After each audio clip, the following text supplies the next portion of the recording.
നമസ്കാരം. Police head കോൺസ്റ്റബിളിനെ കഴുത്ത് ഞെരിച്ച് കൊലപ്പെടുത്തി ട്രെയിനിന് മുന്നിൽ തള്ളിയിട്ട് അപകട മരണമാക്കി മാറ്റാനുള്ള നീക്കം പൊളിച്ചത് ലോക്കൽ ട്രെയിനിന്റെ ലോക്കോ പൈലറ്റുമാരുടെ ഇടപെടൽ.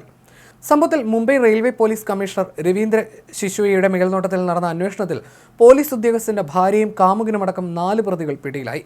പുതുവത്സര ദിനത്തിലാണ് 42-കാരനായ police head constable Vijay Ramesh ചവാനെ കഴുത്ത് ഞെരിച്ച് കൊലപ്പെടുത്തി ഓടുന്ന ട്രെയിനിന് മുന്നിൽ തള്ളിയിടാൻ ശ്രമം നടത്തിയത്. ചവാന്റെ ഭാര്യ പൂജ, കാമുകൻ ഭൂഷൺ നിംബ ബ്രാഹ്മണി എന്നിവരാണ് കൊലപാതകം ആസൂത്രണം ചെയ്ത് നടപ്പിലാക്കിയത്. വിജയ് മരിച്ചു കഴിഞ്ഞാൽ വിവാഹിതരാകാനായിരുന്നു ഇവരുടെ പദ്ധതി. പ്രകാശ് എന്ന ധീരജ് ഗുലാബ് ചവാൻ, പ്രവീൺ ആബ പാൻപട്ടേൽ എന്നിവരാണ് അറസ്റ്റിലായ മറ്റുള്ളവർ. റെയിൽവേ പോലീസ് കമ്മീഷണർ രവീന്ദ്ര ശിശുവയുടെ മേൽനോട്ടത്തിലായിരുന്നു അന്വേഷണം.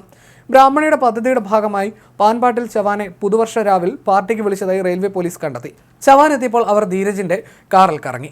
പിന്നീട് രാത്രി 11:30 ചവാൻ അമിതമായി മദ്യപിച്ച് ലക്ക് കെട്ടപ്പോൾ ബ്രാഹ്മണും പാൻപാട്ടിലും ചേർന്ന് കാറിനുള്ളിൽ കയറി കയറുപയോഗിച്ച് കഴുത്ത് ഞെരിച്ച് കൊലപ്പെടുത്തുകയായിരുന്നുവെന്ന് പോലീസ് പറഞ്ഞു. തുടർന്ന് മൃതദേഹം റെയിൽവേ ട്രാക്കിലേക്ക് കൊണ്ടുപോയി.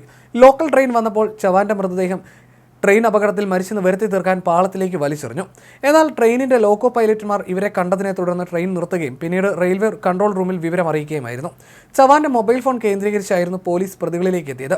ഗാൻസോലി പ്രദേശത്തെ മുട്ട വിൽപ്പനക്കാരന് തന്റെ അവസാന ഗൂഗിൾ പേ പേയ്മെന്റ് നടത്തിയതായി പോലീസ് കണ്ടെത്തി. പോലീസ് ഈ സ്റ്റാളിലെത്തിയപ്പോൾ അതിനടുത്തായി ഒരു വൈൻ ഷോപ്പ് കണ്ടെത്തി. അവിടെ അന്വേഷിച്ചപ്പോൾ ചവാൻ ധീരജിനൊപ്പം അവിടെ എത്തിയതായി മനസ്സിലാക്കി. പോലീസ് സംഘം പ്രദേശത്തെ CCTV-കൾ പരിശോധിച്ച് പ്രതികളുടെ വഴി കണ്ടെത്തി. കൂടാതെ ചവാൻ തന്റെ സഹപ്രവർത്തകനോട് അവസാനമായി വീഡിയോ കോൾ ചെയ്ത് ഒരു പാർട്ടിക്ക് പോവുകയാണെന്ന് അറിയിച്ചു. ഈ വീഡിയോ കോളിൽ ധീരജിന്റെ പശ്ചാത്തലത്തിൽ കണ്ടതായി DCP പാട്ടീൽ പറഞ്ഞു. ചവാന്റെ ഭാര്യയുടെ ഫോൺ കോൾ വിശദാംശങ്ങളും പരിശോധിച്ചപ്പോൾ അവരും ധീരജും തമ്മിൽ നിരവധി തവണ വിളിച്ചതായും കണ്ടെത്തി. ധീരജിന്റെ കെട്ടിടത്തിന്റെ CCTV-യും പരിശോധിച്ചപ്പോൾ പുതുവത്സര ദിനത്തിൽ പുലർച്ചെ 1:30 കാർ പാർക്ക് ചെയ്തത് കണ്ടെത്തി. തുടർന്നാണ് കസ്റ്റഡിയിലെടുത്ത് ചോദ്യം ചെയ്തത്.